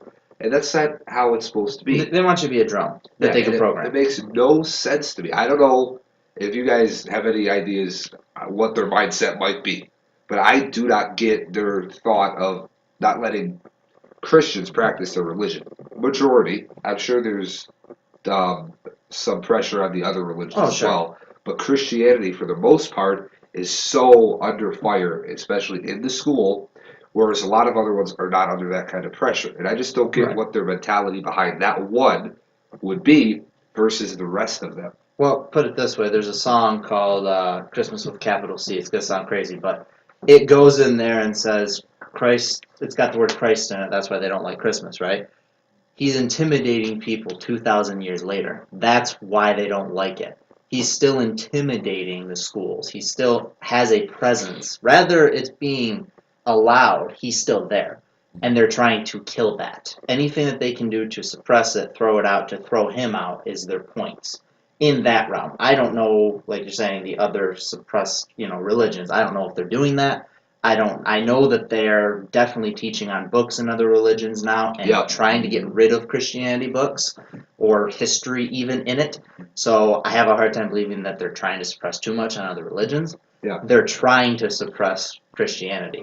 Yeah, well, it's just like if you go back to the money thing for a while, and I think people have they haven't completely let it go, but it's kind of got pushed back and pushed down quite a ways, is, in God we trust is on all of our currency. Right. It's just something that we've always had because, like you said earlier, this was founded on Christian principles. Right. So it's just, I don't know, I'm really confused on trying to figure out why they are trying to suppress this one spot. And, what you're saying makes sense. It's this figure that they just cannot get rid of, and it drives them crazy. And I think, what I just thought of is that part of it could be, they want it to be their way or the highway. They want to always be right. And when you see people like us, people that are going to rebel against their insane, ridiculous movement, they don't like that. So they're trying to attack the source. Right. And the source is Christ. It's the Bible. It's the Lord. So they're trying to get rid of that to kind of choke us out like weeds. Right. No, that's absolutely true. That's exactly what they're doing. And speaking of the Bible in general, You had saw something, Caleb, about something in California that they're trying to suppress. Yeah, they're trying to ban Bibles. I have not looked into it thoroughly, but from what it looks like, they're passing law right now that's going to ban the Bible permanently in California. Really? So is it, because I think you mentioned earlier, we were talking before we started recording this, it's not, they're saying that it's not per se a Bible ban, Right. but there's, little loopholes in law that will ban all Bibles. Oh, Is not that just what that, they're not talking just about? that, but they're looking at banning anything to do with Christianity, period. It says anything to do with historic Christianity views and values is what they're working on right now. So basically, anything that has to do with Christmas or any, they could technically, in that sense, Christ isn't Christmas. Oh, The yeah. whole birth of Jesus is that holiday. Yeah, So I'm sure that they're definitely going to go after it. I mean, Christmas, as you know, it's already been assaulted. Correct. There are people who don't even want to hear the words Merry Christmas anymore. They say Happy you have to Holidays. say happy holidays Yeah. because you got to be inclusive. Yeah, because you're going to offend someone if you use the word Christ.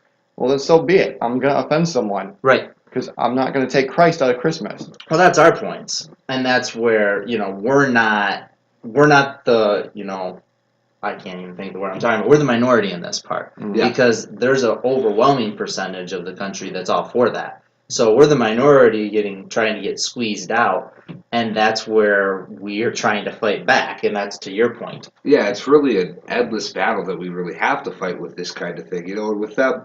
So I was going to ask you too. They're trying to ban Bibles in a way, and they're probably not the exact form. We're probably going to get criticized for saying it in that way. But for lack of a better term, they're trying to ban Bibles in California. Have you heard anything about other religions, for example, the Quran, stuff like that? Are they trying to ban those? No, absolutely not. Nothing along those lines anywhere in the news, anywhere in the media at all.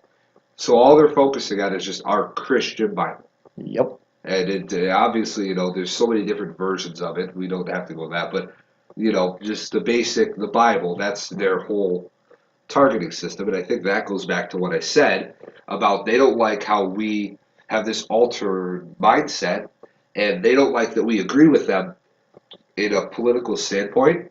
And since we do not agree with them in the political standpoint, I think what they have done is they have found why we believe in our political views, the source of that, and that is Christianity, that is the Bible. So since that is the source, that is what we make all of our judgments on, all of our beliefs on, is the Bible, is Christianity, is Jesus Christ. That's what we believe in. So if they can crush that source, we will forget about all of our political views, and we will think, oh, well, you know what, that doesn't matter anymore. Sure, let's go ahead and side with you. I think that's their goal behind that. Their ultimate agenda of it. It very well could be. I mean, I don't know. And again, I'm not a biblical I don't know the Bible as well as I'd like to. But I believe there's somewhere in Revelations that it says that the Bibles will be burned. There will be a whole area of that they're not allowed to even be thought of.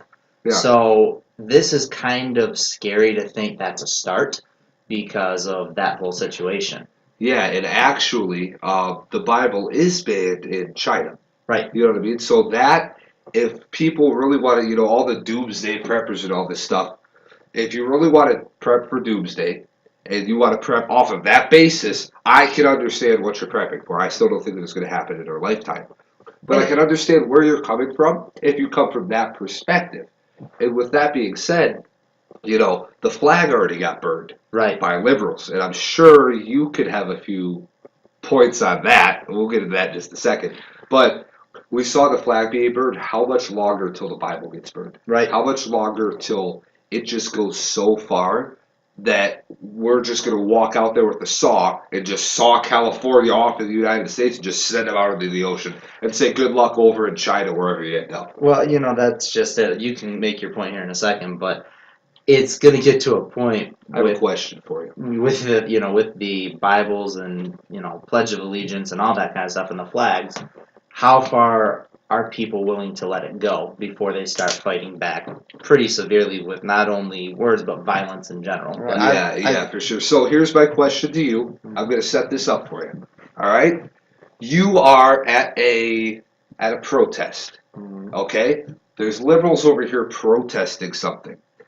There's conservatives, and you're with them, anti-protesting what they're trying to protest. Say that two people step out from the crowd take an American flag, light it on fire, and stick the post in the ground? Honestly, I'm not sure what I would do because I am an American patriot, and along with you too, I know you guys love this country, and but my Christian values, I'm honestly not sure what I would do in a moment like that because I love this country and I love the flag. I'm not sure if I'd get angry, to be honest. If I get very emotional and want to hurt somebody, I don't know. Now, granted, I've never hurt anybody, but you get very angry and very emotional when you see things like that happening Yeah, around you. yeah, I know. I kind of put you on the spot there. I definitely put you on the spot. But what is your actual opinion on burning the flag? Because nobody ever got arrested or punished for that. Well, I think that if you In burn one the case, they flag, might have. One or two cases, they might have. But the majority of the time when that happened, they didn't get punished. What is your opinion? I want to hear what you personally think about it, and I also want to hear what you think the punishment should be and how strictly they need to enforce it. simple. I think if you burn the flag, you've shown that you don't care about this country. So you should be deported. And if you're from here originally, then make a choice. Have the government give them a choice and send them packing. If you don't care about this country, then why are you here? Why are you here? Are you trying to hurt us? And if so, you obviously don't have good intentions if you're burning an American flag. Yeah. So why are you here? What good is having these people here? Get them out of our country and let the people who are actually going to help our society move on. Yeah, so you're basically what we would do is we were calling burning of the American flag treason Yeah. and Oh, immediate definitely. deportation to, if you are an American citizen, a country of your choosing. And revoke their citizenship. I would take Yeah. it right away. Yep. Yep. I personally, I do agree. I don't know about you. Well, I will say this. I will say this. It is a very tough thing to do. It's an incredibly tough thing to do.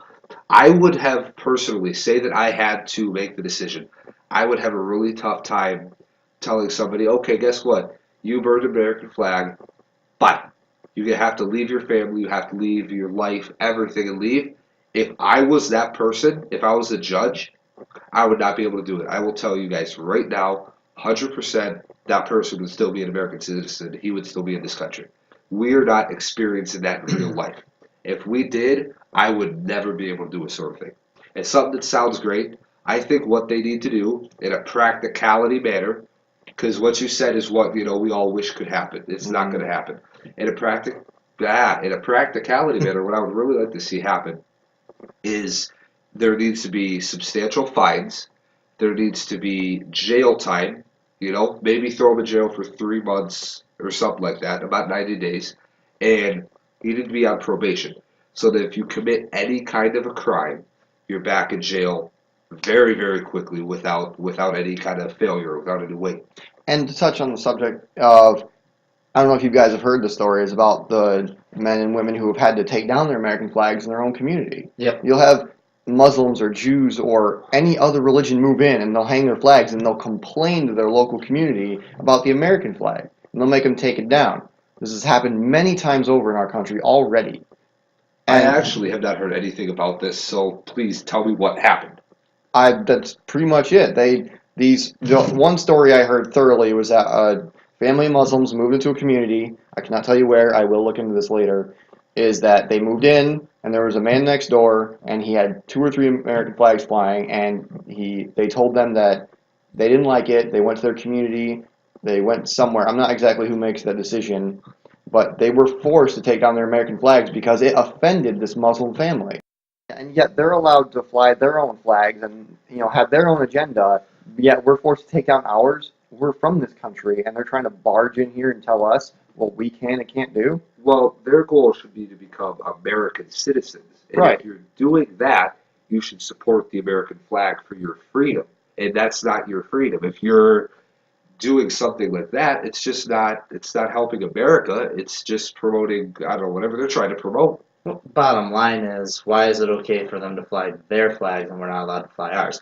It's your own private property. I Yeah. understand it's on display for everybody to see, but if I wanted to fly a Confederate flag, that's a whole nother topic, I understand, but my point stands. They can fly a Muslim flag or a Iraq flag, but I can't fly my flag?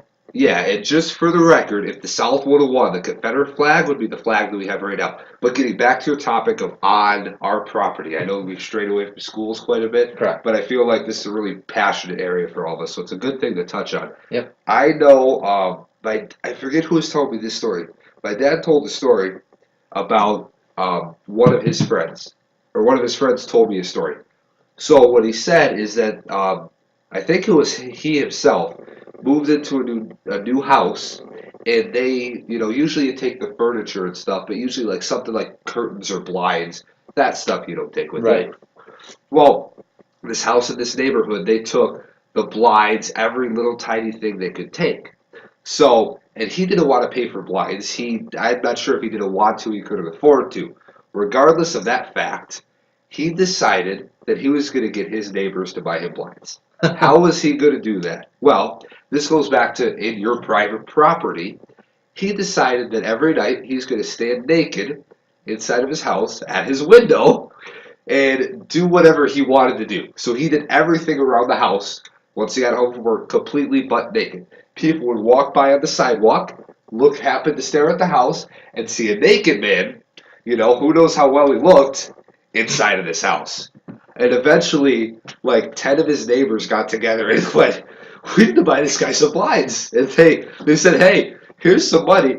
Go buy some blinds, please. And he went, okay. Then he got blinds. So that's just an example of something on private property you have all the right in the world to do. If you want to dance naked in your house 12 hours a day, it's your right to do so. Well, exactly. I mean, your house is your house. Outside of your house, that's a different ballgame. Your property is your property. Even if you're on your property, if you're in a very small neighborhood with a very small lot, you can Right. make the argument against it. But if if you got 2 or 3 acres on your property and you want to go outside, I'd recommend not naked, but you Right. have every right to do so. Well, no, and there literally are a lot of subdivisions, even that if there's a gate or whatever, a wall, people go nude in their own areas. I'm not saying that you can't do that.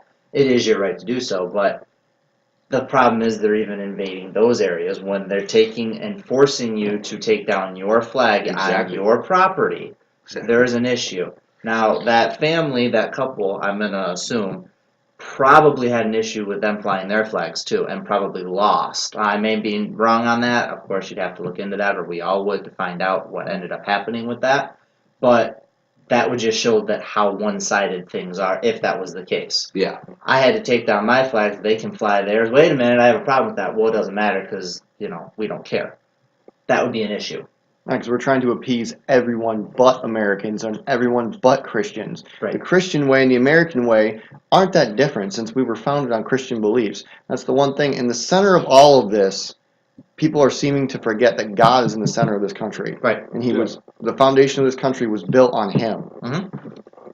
Yeah, it is. And that's, like I said, they're attacking the Bible, they're attacking Jesus, they're attacking God, and that is their goal, and they think that if they can destroy that, they can get rid of us and get us on their side, I guess, Right. And they try to preach acceptance and love and all this stuff. Tolerance. And that's not and tolerance, but they're intolerant to us. Right. That's not what they're doing. No. And I completely disagree with that.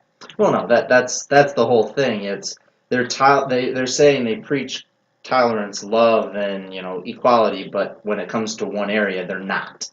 So it's one of those situations. Yeah. I mean, it's a tough thing to try to fight back against. Here's what I was going to say this just a second ago. It's to what you said, Caleb. It's a society thing, and society is leading more and more and more that way. Of you could do whatever you want, you could be whatever you want, you can be called whatever you want. You know what I mean? You could just think I could walk into a girl's bathroom and go, "Ha, I'm a girl today," and go and do that. Well, and think about I'm that. legally allowed to. And we will get into that in a little bit of a later date. But it's just that type of thing should never be allowed. And it's a societal problem. Right. And what I want to touch on too is that they finally found their mark, I think, because they learned that burning the flag and assaulting America doesn't work. They're trying to break. They finally found their mark and found that Christianity and God as what they need to remove to bring this country down. Sure. Yeah, I completely agree. And I think that's been their focus for quite a while. I think that's been their focus from before they even started burning flags or anything. Because when I was, like I said, when I was in school, we stood up and said the Pledge of Allegiance every single day. We had to stand up, put our hand on our heart, and say the Pledge of Allegiance. And they took that out for one very specific purpose. It said the word God. Right. Now, if it was still in school today, it would probably be taken out for the purpose that it said God, the purpose that it could be offending to Muslims, all this different variety of stuff, because, they got to stand up and salute the American flag, but they're not saluting their flag, all that, yada, yada, yada. But it's still an American country. Right. And that's the problem right there, though. They're here. It's our rules. I have a problem with a lot of different things that we are tolerant towards. I won't get into them right now, anyways. But they're here. They're in our schools. They're learning. They don't have a right to have an issue with that. If we're saying the Pledge of Allegiance and they're complaining because they have to look at a flag, oh well, tough. Sorry. I have a problem with that. If you're trying to come into this country, you should be supporting the flag because it represents the freedom that you're looking for. Right. Now, you don't have to. I'm not telling you that you have to support the flag Right. if you're coming from another country. But what I'm saying is that if you are, that's something that's really going to help you because that is what this whole country is based on. It's based on you giving you the freedom to do what you want to do. So if you're disrespecting the flag, you're disrespecting your own freedom. Well, you're disrespecting the country that you're trying to come to. Exactly. And now once you become a citizen, if you try to get a path towards citizenship, that's a completely different ballgame. And then you will get a say in the country because you are now officially, you're part of the country. But until then, like some of the liberals are trying to let illegals vote, and we don't want to get into that today either. No. But that shouldn't be allowed. They're not part of the country. Right. You know what I mean? And was it you the other day that showed me a meme of like Nancy Pelosi or something? No, that was me. That was you. That was What me. was it? I don't Oh my remember. It was gosh. something about Yeah. like illegals aren't really like something about criminals and crime or something like that. Look up Nancy Pelosi memes, and I'm sure there's a ton of them. But if you do find the one that we're talking about, it's pretty self-explanatory. I think you Yeah. guys will catch it right away. It's very self-explanatory. It's hysterical on at least our end. I'm sure the liberals don't find it funny. Probably not at all. Immigration is a big deal, and it's a subject we can touch on at a later date. Right. It's Yeah. a very large, probably do a whole session on it. But Probably. the one small thing about that is that when they come here, they need to be made clear that this is America. This is not your country. Correct. You have come to this country, so do not push your ideas on us, and Right. make sure you respect the people around here, the flag and the country. Well, here's the thing. If they get citizenship and they become an American citizen, then they can say, well, I want to do this because this is what I believe in. That's fine. But do not be an illegal immigrant in our country and try to do that. You should have to learn the language, too. If I'm going to try to apply for citizenship in Germany, they better make sure that I know German. If I'm trying to do it in Russia, they better make sure I know Russian. Well, You they know don't what I mean? cater. It's the same concept. If I'm going to try to be a citizen in your country, I need to speak the language. Our language is English. Right. Right. Well, and that's it. They're not going to cater to an American person. They're going to make us be like that. Exactly, and they should. That's what they should. If we're trying to become a German citizen, then we should have to learn their language. It's plain and simple. There's no ifs, ands, or buts about that. I mean, for me, the way that it should go with an immigrant who becomes a citizen, if you want to be having a Mexican flag, put that up and put your American flag underneath it. Be proud of your Mexican heritage and be proud that you became a citizen, and that's what that stands for. Yeah, exactly. You're supporting both. You're supporting a country that let you come here and be free. Because let's be fair, in Mexico, in Germany, all those places, you're not as free as you are here. There's actually, at my church, there was a German exchange student that came over, and she was talking about how something like guns are extraordinarily near impossible to find. Now she is saying when they're impossible legally. Right. It's incredibly hard. You have to wait forever, and all you get is like a handgun. And I'm like, yeah, but is there still a high crime rate? Yeah. She goes, people always get shot. You hear it on the news of people getting shot, and you hear people getting shot by guns that are illegal, like assault rifles and stuff like this, even though they're completely illegal. Well, on that topic, we're talking about schools, and Yes, I'm not. and I'd like to try to stay there. Yep, We've been wrong. and I'm not going to talk about guns. Let's put that out an issue. But we've had a lot Yeah. of school shootings. Ooh, good one. My thought process on that might be different from your guys', but what can we do to eliminate a lot of that issue? Okay, so we're talking about ways to deter and defend people from shooting up schools. So Correct. if you're talking about, for one thing, scaring people away from shooting schools, and also if it does happen, how to best prevent it. Correct. So I would say my answer, and you can, do you want to go first or you want me to go? Well, I've only got one small thing to say on it. It's that there was an invention by a military man. It's just one thing to help. Not this. It's not the solution to the problem, but it's something that will definitely assist in the scenario. He created this bar. It slides under the door, and it slides into the sides of the door from the bottom. I'm not sure if you guys have seen I this. have seen the video. It slides into place, and the door will not open from the outside while it's in place. It makes sure that the room is perfectly secure. Yeah, and that's good for safety, but we're talking about prevention and counteraction, which that's great. That's great counteraction for safety reasons. Here's my thing that would help with both, okay? This is probably extremely controversial. All teachers in public schools should have a firearm on them at all times unless there is some kind of a disability that they do not feel comfortable.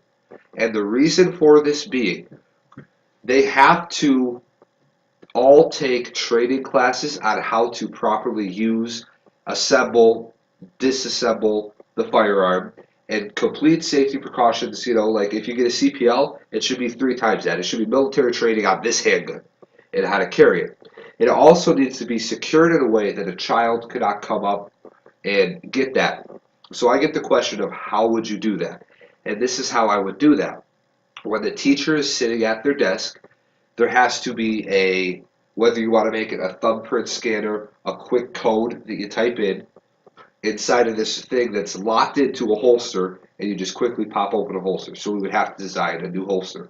And anytime they're sitting at their desk, the gun is in that holster, and they have quick access to it whenever they punch in the code or whether it's thumbprint, however you want to do that. And then whenever you get up after class is done, you have to take that up if you're going anywhere, strap it to a holster with the same thing on your waist so that a kid cannot come up, pop off a button or whatever holds it on and pull it off of you. That way, the only person that can get access to that firearm is that individual teacher. And if every single teacher, let's say there's 15 teachers in the school, 15 different rooms, they're all going to have a firearm. They're all going to have a weapon. They are all going to be able to successfully and properly defend their students if somebody does come in and shoot the school, because they've all been trained and they all have the proper equipment necessary to be able to do so. And when you talk about prevention, it is the exact same thing. If you do that in every single school, it does not affect the child's safety at all whatsoever. If I sat a loaded gun, cocked back on the table and pointed at you this entire podcast, it's not going to shoot. Right. Guns don't just decide to shoot. Right. Guns shoot when a person pulls the trigger. Right. So if you set it somewhere, it's not going to harm anybody. The kids are in absolutely no danger. And from a deterrent standpoint, even if somebody's mentally disabled or mentally handicapped and they're psychotic, they're going to say, oh, well, I'm going to go in there, but I'm going to get shot immediately because every single teacher is locked and loaded ready to shoot, including the principal, including any faculty staff, and they all have to go through a mental evaluation and everything, especially when you're dealing with the school environment. If the janitor wants to carry one, he can carry one. He has to go through the mental evaluation. He has to go through all the training the teachers do, the principal do. But if we made it mandatory for teachers to do it, for the principal to do it, for the secretary that sits in the front to do it, that would make the schools incredibly safer for that aspect. And if somebody did want to think about doing it, they'd say, okay, every single person in the school that's a staff member more than likely has a gun with a fully loaded 15-round magazine, and I'm going to get holes through my entire body if I step in there trying to shoot people. No, I agree. The biggest thing for me. I'm in the same exact ballpark. Make schools a gun zone. You can have it.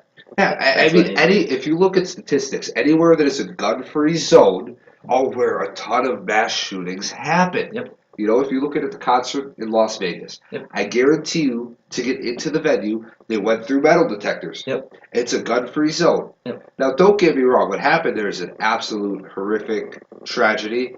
And has that guy gotten the death penalty? Do we know yet? I don't think he has. He better. And we need to bring back capital punishment and stuff like that too. They better get the death penalty. And Another you know what topic. I mean? Another Yeah, topic. yeah. Anyways, if the people inside of the concert, if you have, this is what I would say, in a gun-free zone, if you want to make it, like Michigan's an open carry state. Right. If you want to say this is a non-open carry zone, that's fine. If you have a CPL, you're more than welcome to, because you are trained with the CPL. Right. Very extensively trained. It's like a 12-hour class, and I think you shoot over 150 rounds that day with video and all that stuff, and you could easily fail. Yep. You could easily fail the class. So if they make it, this is a open carry free zone, like at that concert venue, if there are CPL holders there that happen to bring their gun, they could have tried to look up and see where the flashes from the muzzle are coming from, Mhm. pull out their gun, and shoot in that direction. Granted, it might be a little bit dangerous to do so. Granted, you might not even get close to hitting him. But if he hears bullets coming at him, odds are he's probably going to run away. Right. Even though that he did end up shooting himself or will shoot himself right away. Now, you do run the risk of a bullet missing and going into a different room. But here's the thing. Say that you shoot 3 bullets out of your pistol. 2 of them go into different rooms. Say 1 of them hits somebody, because we're running high odds that one's actually going to hit somebody. The other one misses in a different room. The other one hits him. Okay? If he has the arsenal that he had, he could have killed hundreds of people down in the concert, or you're going to have the 1 bullet hit the civilian up in the hotel room. I don't want anybody to get shot. Right. But if I have to pick, I'm sorry, but I'm picking the 1 person in the hotel room to get shot, along with the bad person, to save this huge number of lives down on the ground. Right. There was a story a little bit ago, completely different, but there was a girl at a college campus. Of course, we all know those are gun-free zones. She has a CPL, but she obeyed the rules. That's how it is. She got raped on campus. Then after she got raped, he raped 3 other girls before being caught. She went on statement saying, if I was able to carry, this never would have happened.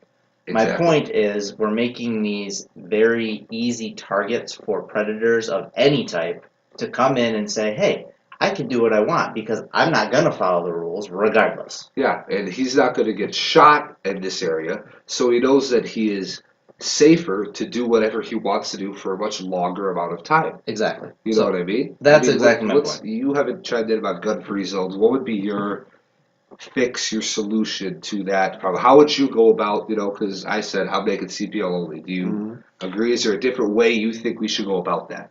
Not really. I mean, I pretty much agree with both of you guys on that. They need to take away gun-free zones for the most part. There are small areas where guns shouldn't be allowed for obvious reasons, like high explosive areas, Sure. things where, if a bullet accidentally hits something. Yeah, but we're talking more of gun-free zones as far as schools, Yeah. if there's a movie theater. Yeah, when it comes to schools and theaters and all these other places, yes, they should be allowed to carry because, like you said, the gunmen who show up, they know for a fact that nobody there is carrying. Exactly. Unless somebody's breaking the rules, which is slim to none. Nobody's breaking the rules, or hardly anyone's breaking the rules, so they know when they walk in, hey, I've got the only weapon in the building. Yeah. So I can do what I want. Feel free to have a fun day. Right. Not that I call that fun, but that's But they basically... Yeah, exactly, which is why if you're going to make a gun-free zone, I respect, to get rid of the open carry in a certain area. Sure. If you make it CPL carry only, I will respect that 110%. But if you make all the teachers carry weapons, or if you want to go a different route, which I do not prefer as much, but if you do make the teachers carry, you're infringing on their freedom. So, for the sake of that argument, I will say give the option to the teachers. Yep. You just got to take this mental evaluation and take these extensive classes. Yeah. And in that case, you can not only protect all the students, you can also protect yourself. Right. Not And there's just, a lot of teachers that would do that. not just mental, but physical too. Because if you have someone who has, mental, where they're like Yeah, shaky yeah. or Yep. have some form of physical problem to where they cannot fire straight or cannot use a weapon, Yeah. that's a whole different ball game.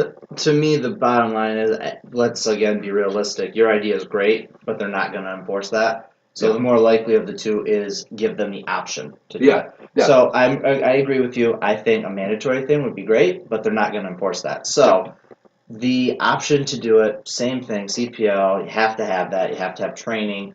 Agreed. I would say more than a CPL even, especially for one of two reasons. Number one, it's to make sure all the kids are safe. Everybody involved in the school is safe from these people carrying the weapons, carrying the dangerous firearms, potentially dangerous firearms, are well trained.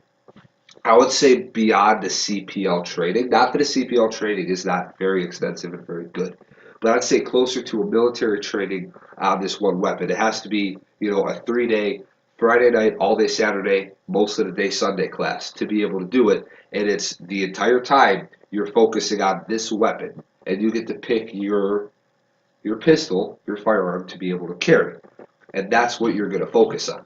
Yeah, count it as, I don't know, I'm just coming up with a crazy name, but call it the SSCPL. Whatever you want to call it, Yeah. you have to Yeah. have, you pass stage 1, you pass stage 2, you pass stage 3, and it can be in a 3-day course, it don't matter. Yeah. But regardless of how that is, I agree. I mean, Yeah. the CPL is great, like we had talked about, but you can have a more extensive reason. I mean, they are protecting our children, and we don't want a child somehow or another finding a gun or taking a gun off of such person. Exactly. So- And if you make sure that the only time that gun is out is when you're taking it from this locked and secured password protected holster into another one and directly placing it in your hip and locking it right in, this process can be done while you're sitting down behind your desk. Right.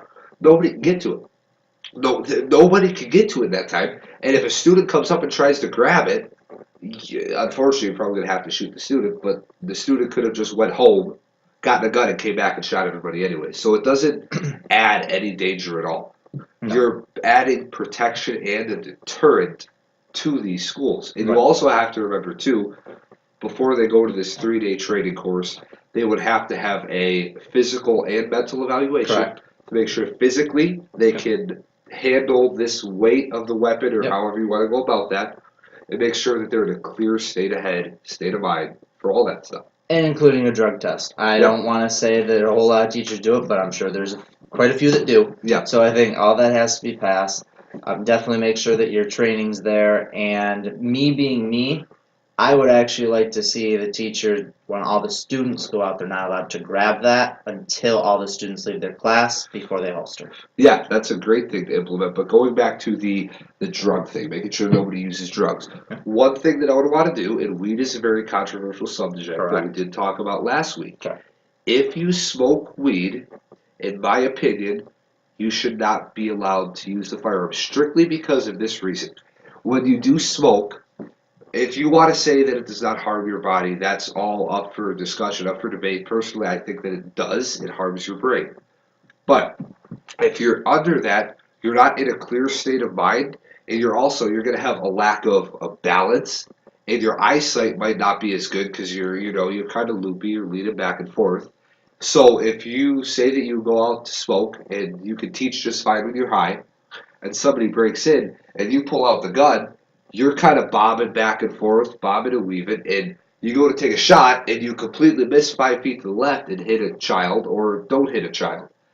That's something that should not happen. So I think that the drug test should include all that sort of thing, whether it's weed or not. Correct. And if you're on any sort of high effect medication that can affect certain things, you also have to say, okay, that person's not allowed to carry because of that medication as well. Correct. No, I agree 100%. If you're on any kind of drugs, and I'll go a step further, but with like antidepressants or something, you should not be having a gun at a school. Antidepressants, you should not have a gun. No, that's my opinion. I know I'll probably get some backlash for that. That's me, but I believe we have taken up enough time for this particular podcast. So Yeah, I think we've we got to a lot of good subjects. We definitely got off topic a few times. But we covered the schools very well, the Christianity in the schools. We covered it in sports teams, the Bible ban in California, Correct. stuff like that. We also got to some good discussions about how to make schools safer with gun aspects.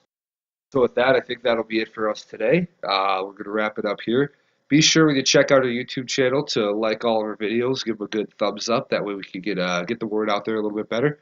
Also, make sure you click that subscribe button, hit the bell right next to it so you get notifications every time we post videos. They're going to come about every week on Sunday right about 8 o'clock. Yep, and please comment. We want to hear you guys. We want to hear what we're doing right, what you guys don't agree with, what you do agree with. Yeah, let us know your thoughts, your opinions on stuff, and if we have some disagreements, maybe we can talk about them.